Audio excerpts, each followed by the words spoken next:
Time, which we all love so much. What do you ban from your table? There are very few things that I've ever had to ban from my gaming tables.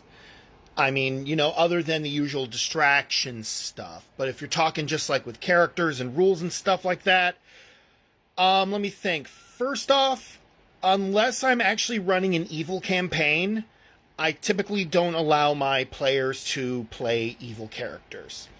I've also had to ban the chaotic neutral alignment because I've had a history of my players at my table using chaotic neutral as an excuse to be evil. It sounds stupid, but it's fact. Number 2. I can't speak for the Pathfinder 2nd Edition version of the class, but I did have to ban the original Summoner class from my table because I had a player completely abuse the class. Like, with how much he was casting Summon Monster and how lucky he was getting with rolls and stuff like that, there were times where he was getting upwards of 14 or 15 attacks in a combat round between his Eidolon, himself, and the 5 fucking eagles that he would constantly summon. Let's see, what else have I had to ban?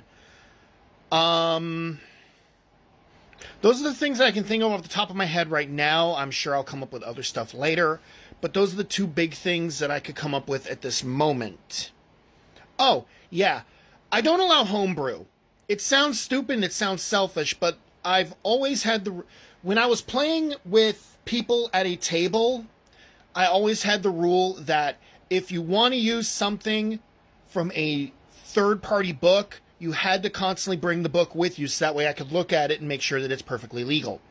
Now that we are in this digital world, I don't want to have somebody be like, well, I'm taking this class from the Tal'Dorei campaign setting, and only that player, and more than likely me, because I actually have it, own the book. I want to be able to have I want to be able to allow everybody access to this information at all times.